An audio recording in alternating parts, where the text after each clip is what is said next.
तेजी से और मसले कश्मीर हल करने के साथ साथ अपना होगा।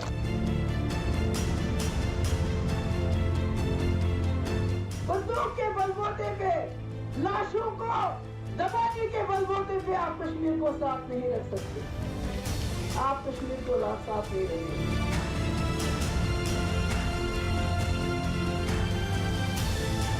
हमें हिंदुस्तान के आईन ने जो हमको दिया था वो वापस चाहिए और सूद के समेत वापस चाहिए।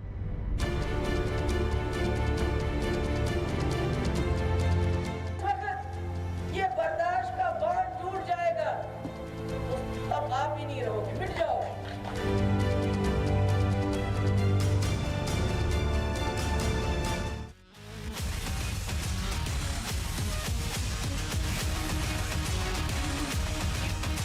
नमस्कार, देश नहीं झुकने देंगे में बहुत बहुत स्वागत आप सभी का। और आज का हमारा हैशटैग आपको बता दें, well done Indian army.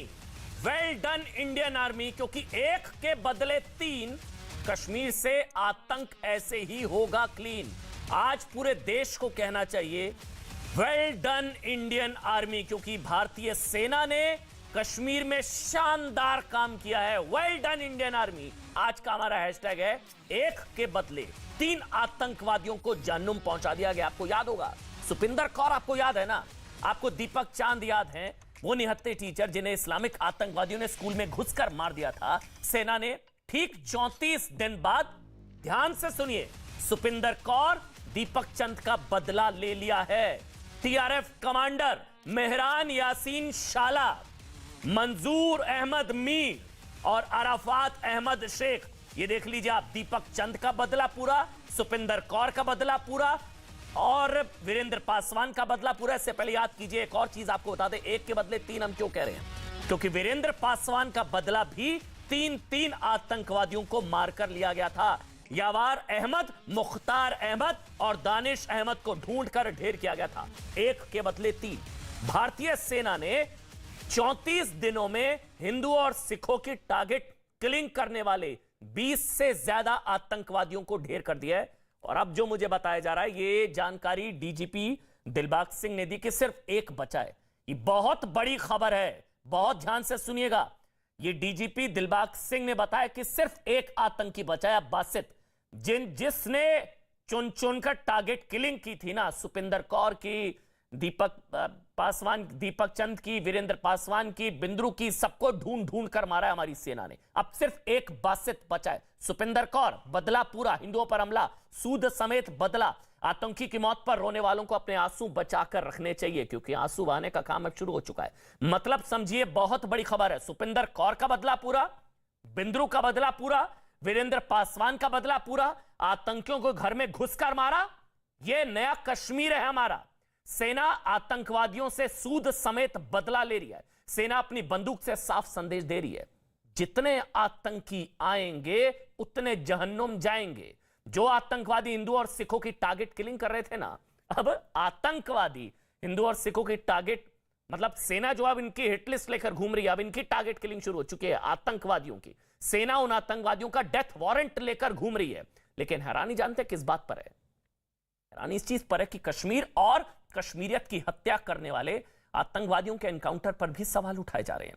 Mehbooba Mufti का बयान आया है, एनकाउंटर पर शक हो रहा है उनको। लश्कर तैयबा का कमांडर मारा गया है, महबूबा मुफ्ती को शक हो रहा है। वो कह रही है कि ऐसा लग रहा है कि एनकाउंटर एक तरफा है, एनकाउंटर, और वो ये भी कह रही है कि उस पर शक हो रहा है, संदेह है, और ये एक तरफा एनकाउंटर है। इनको दुख है कि सेना से कोई शहीद नहीं हुआ। सेना से कोई शहीद होगा, पुलिस से तभी एनकाउंटर वाजिब होगा। मतलब एक तरफा गोलियां, एक तरफा चली, सिर्फ आतंकी मरे। एनकाउंटर वाले दिन ही महबूबा मुफ्ती धमकी देते हैं कि कश्मीर साथ रखना चाहते हैं तो अनुच्छेद 370 लौटाएं। तो आज सवाल यह कि पाकिस्तान की राजनीति करने वाले नेता इस बात से घबराए हुए हैं कि आतंकी मारे जाएंगे, कश्मीर में हिंदू वापस आ जाएंगे। सबसे पहले बहुत बड़ी खबर सुनिएगा, दिलबाग सिंह डीजीपी, एक बचा, सिर्फ एक।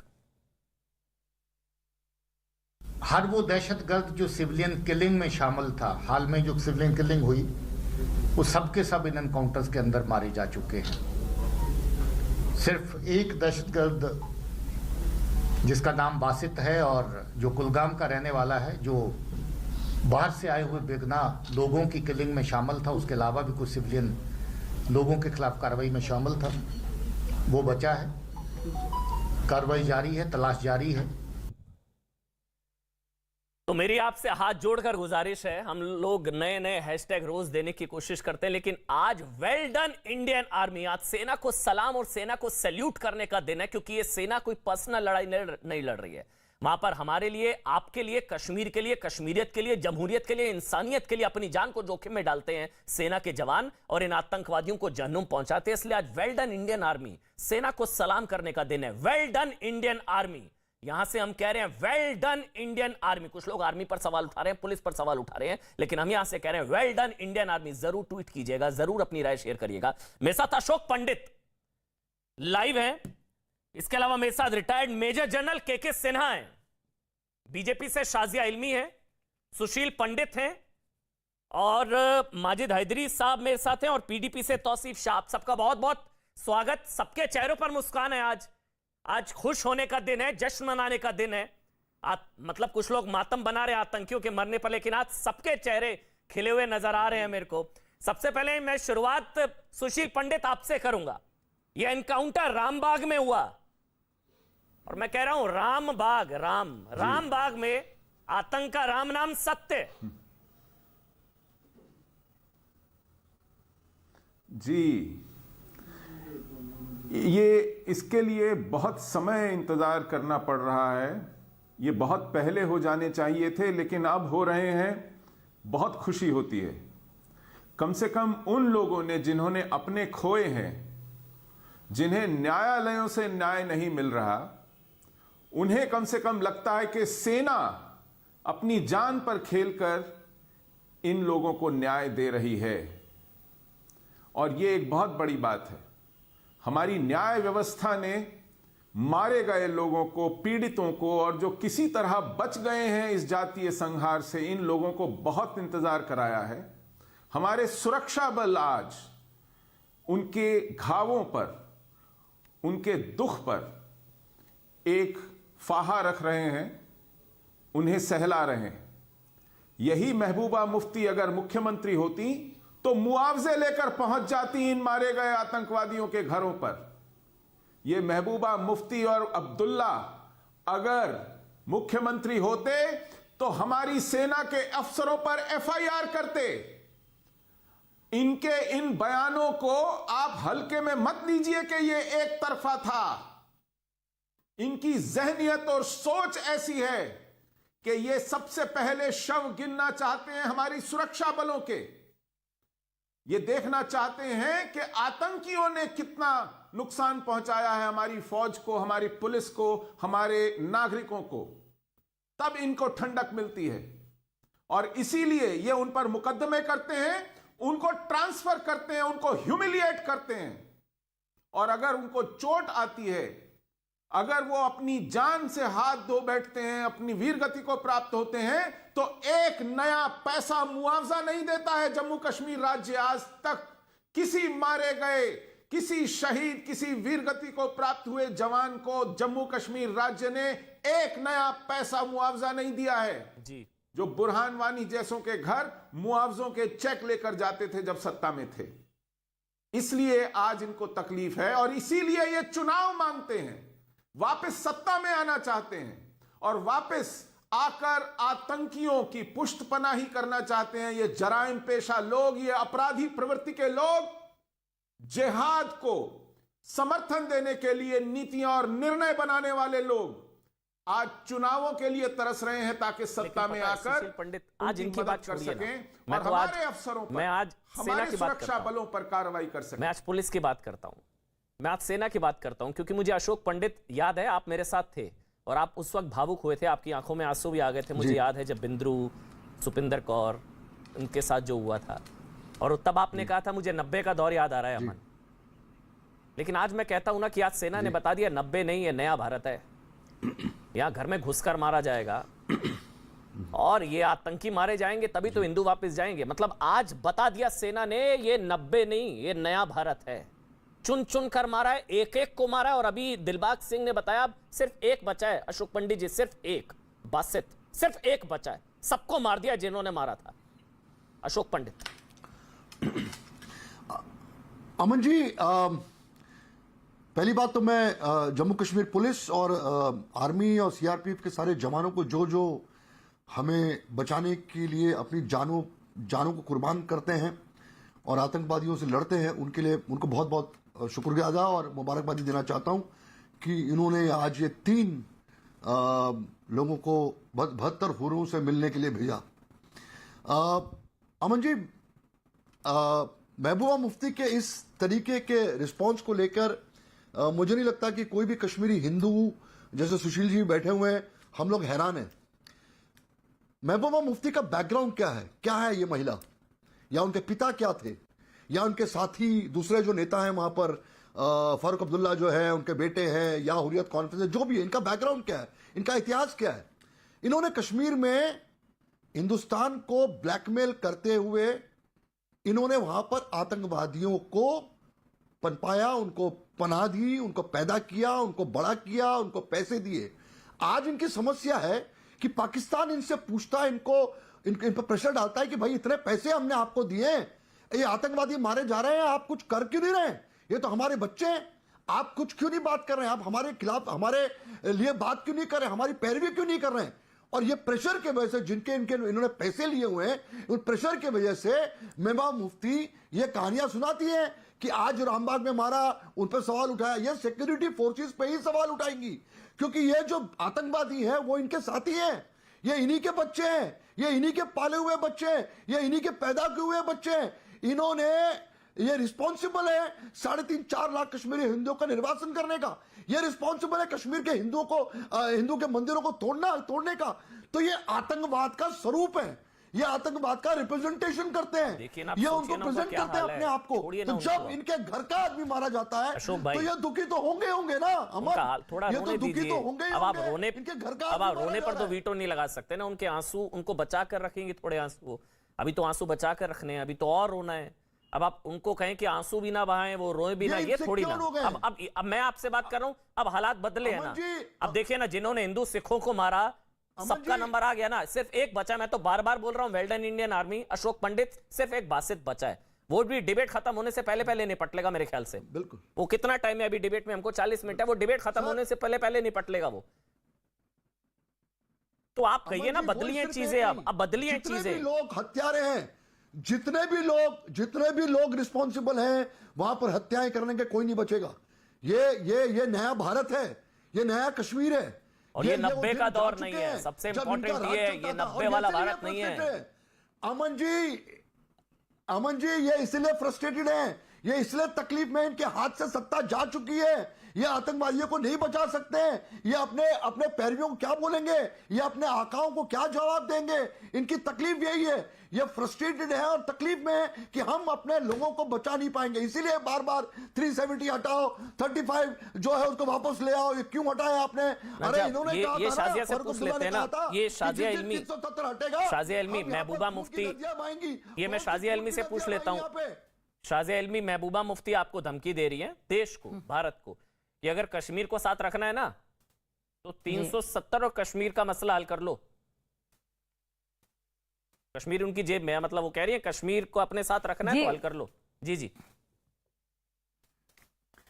बिल्कुल, जैसा कि अभी भी सुशील भाई और अशोक जी ने कहा, अशोक भाई ने, तो वाकई में वो पैरवीकार बनी हुई है इस वक्त पाकिस्तान की, आईएसआई की, दहशतगर्दों की। और इस बात को लेकर बड़ा अफसोस हो रहा है क्योंकि इतने साल रही इसी बसी भारत में और बाकायदा कॉन्स्टिट्यूशनल और संवैधानिक पदों पे रही, उनके पिता भी रहे, बाकायदा हुक्म किया, मतलब राज्य किया उन्होंने। तो बहुत ही अफसोस के साथ कहना पड़ रहा है कि इतने बुरे दिन आ गए हैं महबूबा जी के कि उनको ये कहना पड़ रहा है। और जैसे कि कहा गया पहले भी, इस पर हैरानी नहीं हुई, लेकिन वाकई में आज का दिन है वेल डन आर्मी को कहने का, पुलिस को कहने का, उनके परिवार वालों को कहने का। और हम सब लोग ना सिर्फ शुक्रगुजार हैं बल्कि नतमस्तक हैं कि इतनी बड़ी कामयाबी हुई है आज।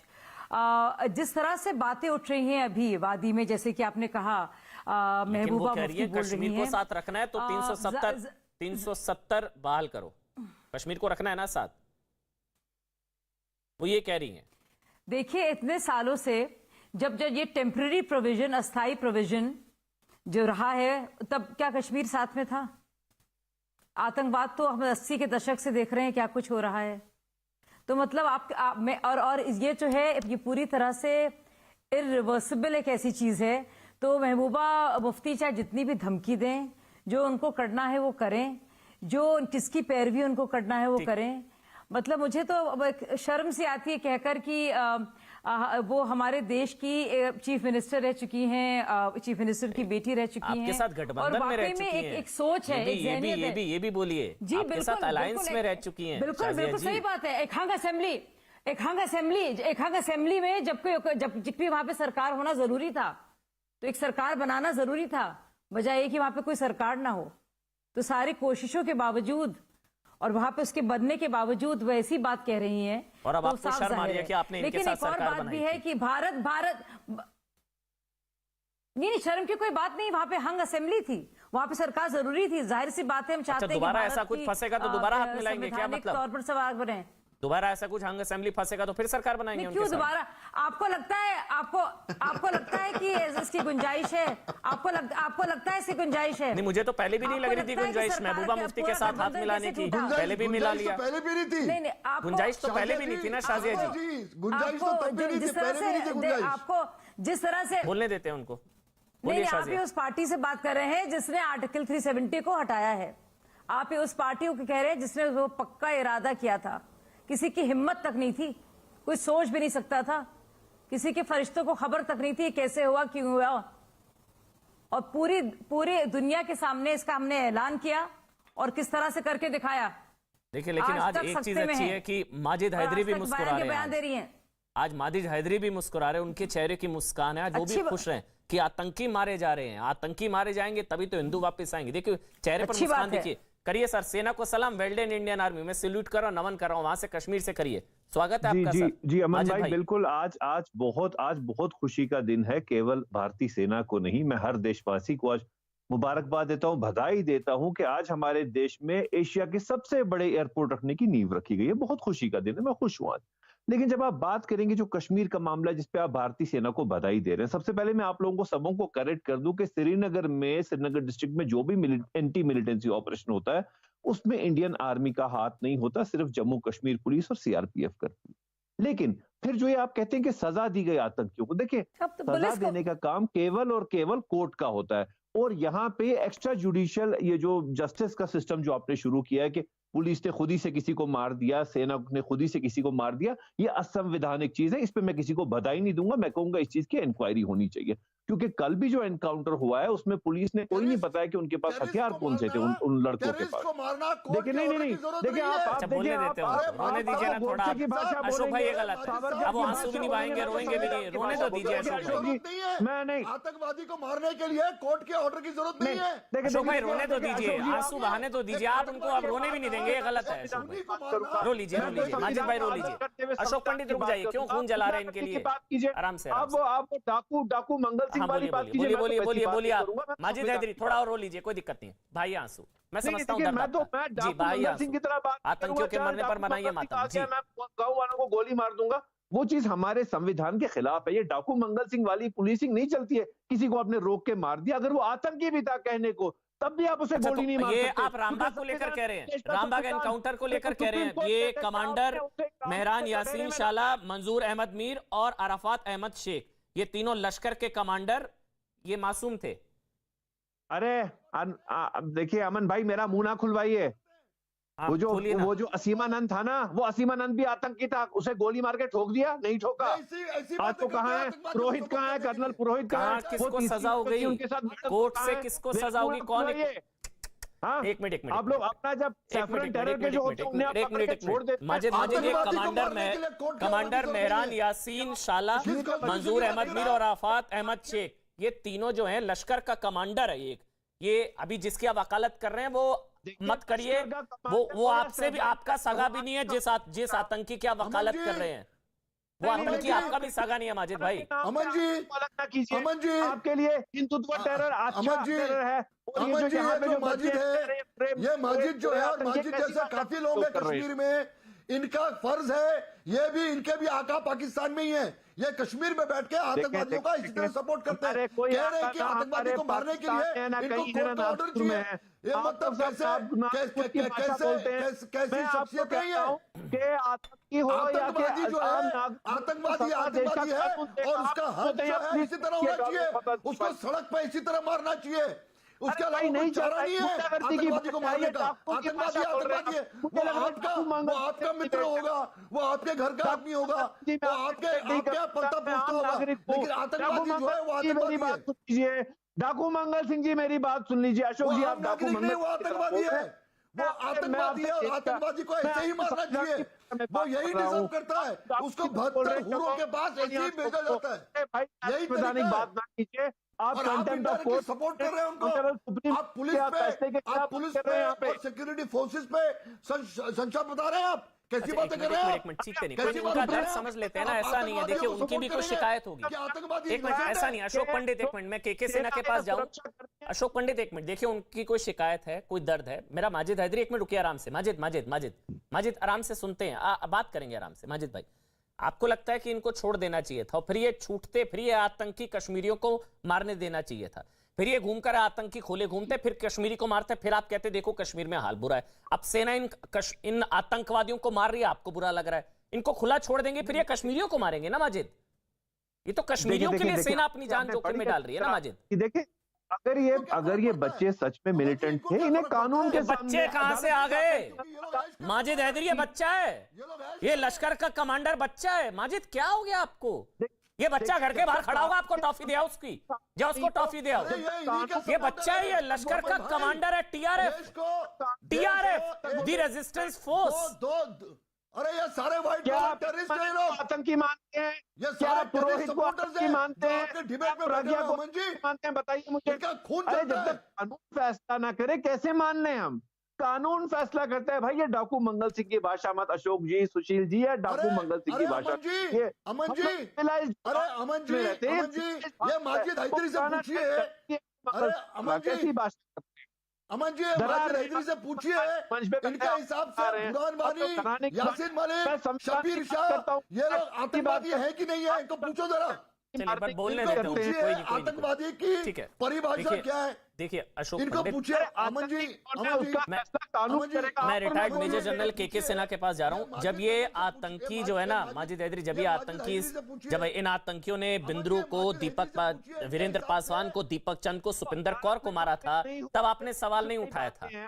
इन्हीं आतंकवादियों को अब ढूंढ कर मारा जा रहा है, तो संविधान और कानून की दुहाई दी जा रही है। जब यही आतंकवादी मारते हैं ना सेना को, पुलिस वालों को। केके सिन्हा आप बोलिए। माजिद भाई आ रहा हूं, माजिद आराम से माजिद आ रहा हूं जी। Retired major general KK Sinha sir, message तो क्लियर है, एक बचा है सिर्फ एक, वो भी डिबेट से पहले। मैं तो मेरी दुआ कबूल हो, ये निपट जाए डिबेट खत्म होने से पहले, एक ही बचा बस।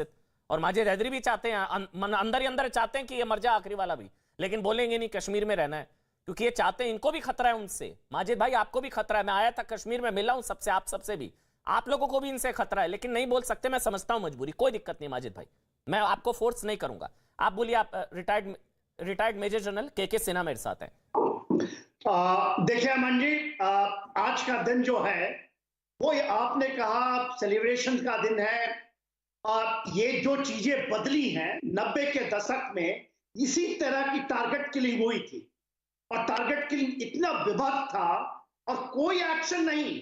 हमारे कश्मीरी पंडित, उनको निकलना पड़ा और सारे को सारे रिफ्यूजी की तरह उनको देश के अन्य हिस्सों में और जम्मू के अंदर रहना पड़ा। और आज जो टीआरएफ है, जो टारगेटिंग किलिंग कर रहा, ओवरग्राउंड वर्कर एक्सटेंडेड हैंड, 82% जो आज हमारी रिजल्ट्स है उसमें ये OTWs हैं, लोकल टेररिस्ट। 86 34 डेज 86 है, 86%, 14% है, और 30 के 30 जुम्मे हैं जो कि पाकिस्तान से कुछ बच गए हैं। और एक आपने कहा, एक जो टारगेटिंग किलिंग किया था वो बचा हुआ है। आप देखिए क्या बदली परिस्थितियां, बदल गई पूरी परिस्थिति। 34 डेज है उनका सेल्फ लाइफ, यदि आप लेते हैं, क्या बदला नहीं, माजिद हैदरी नहीं बदले, नहीं बदला। क्या बदला? वो बदला महबूबा। वो आज भी कहती है कश्मीर निकल जाएगा हाथ से। वो तो कहती थी कि कोई झंडा उठाने वाला नहीं होगा यदि आप 370 और 35A को हटाएंगे, खून की नदियां बह जाएंगी। माजिद हैदरी भी डिबेट में आते थे, वो कहते थे कि कुछ कर लो तो ये होगा। और आज देखिए एक डीजीपी क्या कहता है कि केवल एक बचा है और उस पार पाकिस्तान के उस पार लॉन्च पैड में 350 बैठे हैं, एक भी इस पार नहीं आ पा रहा। माजिद हैदरी, ये बदला है, आप बदल जाए। मक्का मस्जिद बताइए ना, आप क्यों धर्म के नाम पे आप बोलते हैं मुसलमान है तो मार दो, हिंदुत्व वाला है तो उसे बचा लो। क्या आप गोली से मारे थे? हाँ, मक्का मस्जिद वाले क्यों नहीं मारे गए? वो भी तो पकड़े थे, ठोक देना था उन्हें भी। हैदर चौधरी, इसको हैदर साहब, इसमें हैदर साहब, ये भी बदलेगा। हिंदुत्व और मुसलमान का बीच में आ गया। नहीं मुझे वो तकलीफ होती है इस तरह की हम बातचीत से। आतंकवादियों की बात कर रहे हैं, चलती थी, हम आतंकवादियों की बात कर रहे हैं, हम हिंदू मुसलमान की बात नहीं कर रहे हैं। आप इसको हिंदू मुसलमान क्यों बना रहे हो? उनके क्यों बना रहे हैं हिंदू मुसलमान? मुसलमान को आप आरोप लगा के कहाँ गए कहाँ गए आपके अभी तो देखिए माजिद, अभी तो धर्म आया ही नहीं, आपने धर्म बता दिया आतंकवाद का। ये गलत है माजिद, अभी तो धर्म पे डिबेट ही नहीं हुई, आपने आतंकवाद का धर्म बता दिया। मैंने तो बोला ही नहीं है ये। आपने बोला अभी मुसलमान को पकड़ के मार दिया, मुसलमान को पकड़। अब आप फिर इसको धर्म पर लेकर जा रहे हैं। अगर हिंदू आतंकी होता तो ये बिंद्रू ये लोग मरते, ये लोग मरते, बिंद्रू सुपिंदर कौर ये लोग मरते क्या? अगर हिंदू आतंकी होता तो आपको लगता है ये लोग मरने के लिए गए थे क्या वहां पर? हिंदू आतंकी होता तो नरसंहार होता, ये लोग वापिस होते। सर छोड़िए ना, हिंदू आतंकी है। सुपिंदर कौर को मार दिया, वीरेंद्र पासवान को मार दिया, दीपक चंद को मार दिया, बिंद्रू को मार दिया। ये आतंकी थे। ये आतंकी होते तो मरते, ये मरते अगर आतंकी होते तो। माजिद, अमन भाई मेरा आप जवाब सुनिए। बोलिए। ये जो साजिया अशोक जी आपके पास आ रहा हूं, सुशील पंडित के पास भी आ रहा हूं, बोलने देते हैं उनको। बोलिए आप। वुमेन ऑफ सब्सटेंस हैं, पढ़ी लिखी हैं, विजनरी हैं, इन्हें सांसद नहीं बनाया जाता, प्रज्ञा ठाकुर को बनाया जाता है। ये इस देश में सियासत चलती है हिंदू मुसलमान। प्रज्ञा ठाकुर को सांसद बना दिया गया तो इन आतंकियों को छोड़ देंगे क्या? माजिद हैदरी क्या बोल रहे हैं आप? प्रज्ञा ठाकुर पर कौन सा उनका कन्विक्शन हो गया? कहां उनको दोषी ठहरा दिया गया? कहां हो गया ये सब? ये इन लोगों ने तो ढूंढ ढूंढ कर मारा। बिंद्रू को मारा, वीरेंद्र पासवान को मारा, दीपक चंद को मारा, सुपिंदर कौर को मारा। ये लोग आए दिन कश्मीरियों को मार रहे हैं, आपके भाइयों को, हमारे भाइयों को मार रहे हैं। माजिद, ये आपके लोगों को, कश्मीरियों को मार रहे हैं आतंकी। इनमें से किसी बच्चे का कन्विक्शन नहीं। ये बच्चा नहीं, ये बच्चा नहीं है, ये टीआरएफ का कमांडर है। ये कितना बच्चा है आपके सामने खड़ा हो जाएगा, पता लग जाएगा आपको। इनको बच्चा कह के, अगर ये मेहरान यासीन, ये हाफिज सईद भी बच्चा होगा आपके लिए। हाफिज सईद भी बच्चा है ना, ओसामा भी बच्चा होगा। इन बच्चों को कश्मीर में कब्र दी क्यों जाती है? मैं तो ये पूछता हूं। ये जितने आतंकी है ना, मेहरान यासीन, मंजूर अहमद, अराफात अहमद, इनको कश्मीर में कब्र क्यों? इनको समुद्र में फेंक देना चाहिए जैसे ओसामा को फेंका था। इनको वहां फेंक देना चाहिए। कश्मीर की पाक भूमि में कब्र ही नहीं देनी चाहिए इन आतंकियों को। मैं कहता हूं सावरकर आतंकी था, महात्मा गांधी की हत्या में उसका हाथ था, आतंकी था सावरकर। हाँ बोलिए, उसे क्यों नहीं सब सेना ने गोली ठोकी? बताइए। के पैरों की धूल भी नहीं है। आप पता क्या है सावरकर के बारे में? अपनी गंदी जुबान से सावरकर का नाम ले रहे हैं माजिद हैदरी। मत जुबान, अपनी गंदी जुबान से नाम लीजिएगा सावरकर का। सावरकर के पैर की धूल बराबर भी नहीं है। आप लोग जानते हैं क्या है सावरकर? ये आतंकी मरे, आतंकी। आंसू बचा कर रखिए अपने, अभी बहुत मरने हैं माजिद भाई। चलिए मुस्कुराइए, छोड़िए, मैं क्या अपने इनके सामने खुल जा रहा हूं, छोड़िए। अभी तो बहुत मरने हैं भाई माजिद भाई। अभी तो देखिए लिस्ट लंबी है, बासित बचा है। डिबेट खत्म होने तक मुझे लग रहा है ब्रेकिंग आएगी, बासित भी मरेगा। अशोक पंडित अब आप बोलिए, उसके बाद सुशील भाई मैं आपके पास आऊंगा। पहले अशोक पंडित आप बोलिए। ये तो लिस्ट लंबी है और ऑपरेशन क्लीन, एक के बदले 3, घाटी से आतंक क्लीन। अशोक पंडित, उसके बाद सुशील पंडित। अमन जी, एक एक करके सारे मारे जाएंगे, इसमें कोई शक नहीं है, क्योंकि सरकार जो है वो प्रतिबद्ध है आतंकवाद को खत्म कर रही है कश्मीर में। इसमें कोई डाउट नहीं, इसमें डिस्कशन नहीं होना चाहिए।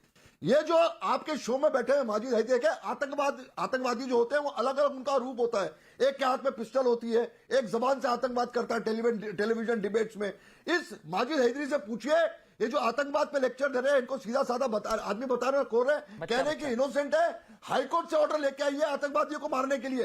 ये माजिद हैदरी से पूछिए, इनके हिसाब से बुरहान वानी, यासीन मलिक, शब्बीर शाह आतंकवादी है कि नहीं है? पहले ये इसका जवाब दे।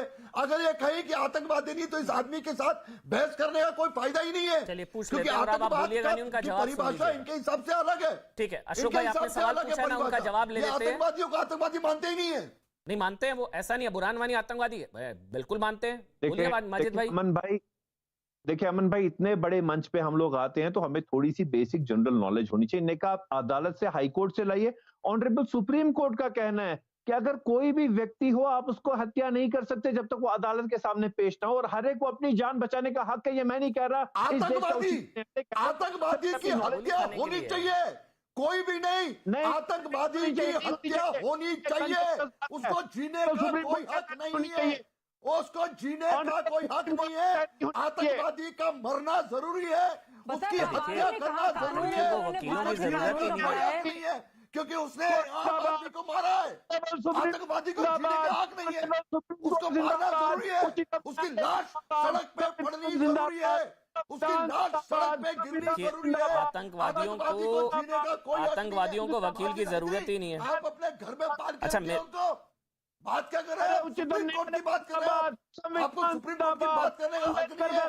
मेरे साथ तौसीफ शाह जुड़ गए पीडीपी से। एक मिनट रुकिए, आप सब एक मिनट रुकिए, वो बहुत जरूरी है उनका पक्ष लेना, क्योंकि महबूबा मुफ्ती ने कहा है कि एक तरफा लगी है कार्रवाई।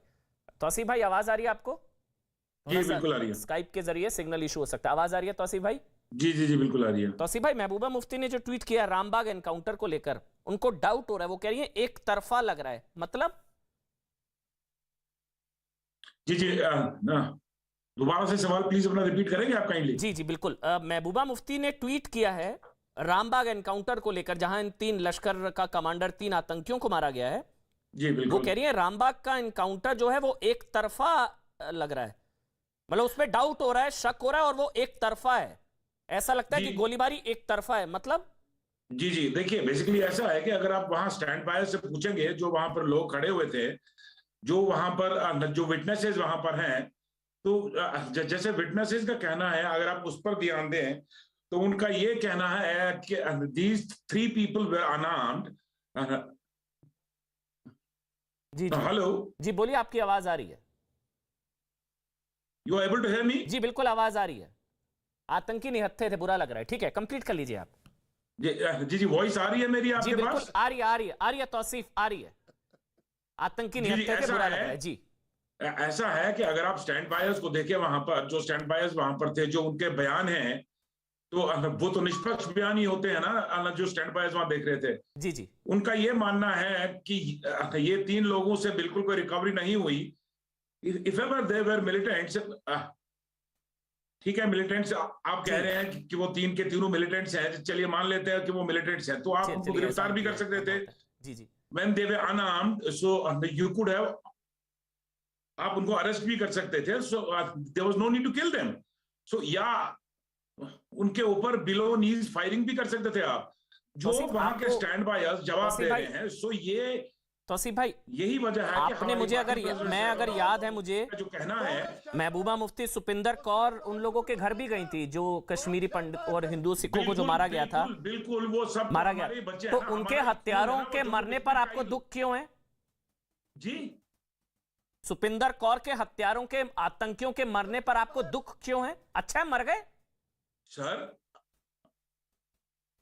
ये आप कह रहे हैं कि उनके मरने पर दुख क्यों है? बहुत अच्छा है, मर गए। हाँ जी, ये कमांडर मेहरान, ये आतंकी, ये टीआरएफ का आतंकी अच्छा हुआ मर गया, मंजूर अहमद मीर अच्छा हुआ मर गया, ये आतंकी मर गए, अच्छा है ना? तो अगर आपको मारना ही है तो यार फिर सीधा सीधा न्यूक्लियर ब्लास्ट कर दो ना कश्मीर पर। नहीं, आतंकियों पर तो होना चाहिए, मतलब आतंकियों, आपको बुरा लग रहा है, आपको बुरा लग रहा है आतंकी मरे, बेशक बुरा लग रहा है, आपको तकलीफ हो रही है, उनको बुरा लग रहा है, दर्द है, कलेजा मुंह को आ रहा है, दिल पसीज रहा है। ठीक है, देखिए बुरा तो लगेगा ही, बुरा लग रहा है जी। यहाँ से आप बोल रहे हैं कि हमने इनके लिए रिहेबिलिटेशन प्रोसेस रखा हुआ है, हम इनको इनके आतंकियों के लिए नहीं रखा, और यहाँ से आप सर रुकिए, मरने दीजिए, आतंकियों के लिए नहीं रखा रिहेबिलिटेशन।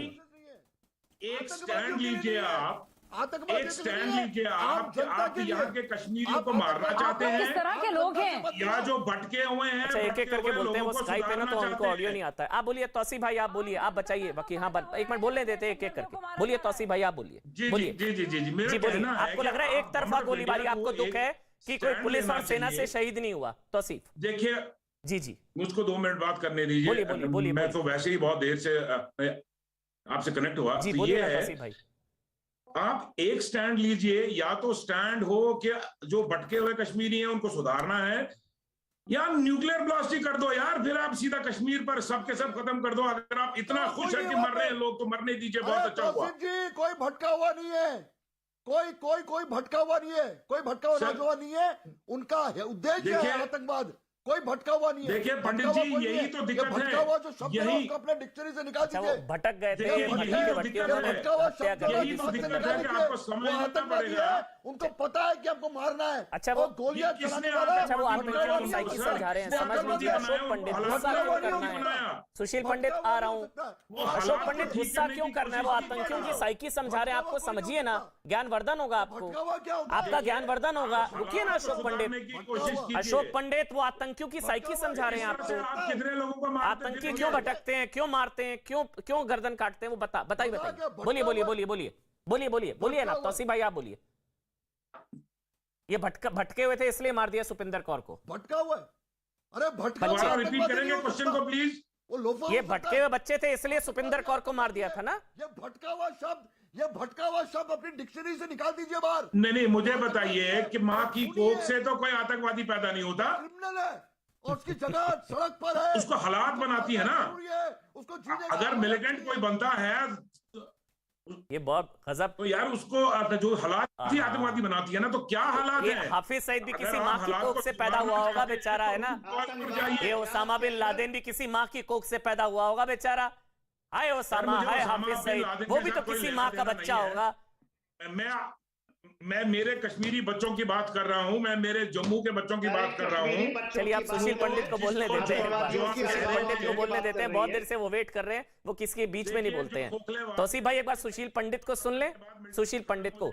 सुशील भाई, आतंकियों की साइकी समझना चाहिए, बच्चे हैं भाई, वो भटक जाते हैं, वो हालात के मारे आतंकी बेचारे, माँ की कोख से थोड़ी ना आतंकी पैदा होता। सुशील पंडित, आप तो ऐसे तंकीद कर रहे हैं कि आपको लगता है कि यहाँ जो अमन जी, आपको शायद आश्चर्य हो रहा होगा, सुशील पंडित, तौसीफ आपके भाई, दर्शकों को हैरानी हो रही होगी। सुशील पंडित, सुशील पंडित आप बोलिए। तौसीफ भाई एक ये मिनट, जो सुन रहे हैं, जी जी तौसीफ भाई एक मिनट, सुशील पंडित बोल रहे हैं। आप अपने प्रोग्राम में, धन्यवाद अमन जी, आप जो अपने कार्यक्रम में ये सब सुन रहे हैं, आपको, आपके दर्शकों को शायद आश्चर्य हो रहा होगा कि आप जैसे खाने में एक चुटकी भर नमक की जरूरत होती है, आपके प्रोग्राम में भी जिहाद की पैरवी करने वाले 1-2 प्यादों का रहना जरूरी होता है, ताकि शायद मजा लगे देखने सुनने वालों को। सर वो पीडीपी के आश्चर्य आपको इस बात पे हो रहा होगा कि ये खुल्लम खुल्ला पैरवी क्यों कर रहे हैं। जिहाद की इस तरह पैरवी इसलिए हो रही है समझदार क्योंकि सुनने पिछले वाले 30 सालों वो में समझ जाएंगे। छोटा सा जो ब्रेक ले रहा हूँ, नीतियां सुशील बनी पंडित आपसे हैं, शुरू करूंगा, छोटा सा ब्रेक ले रहा हूँ। मैं यूपी के लखनऊ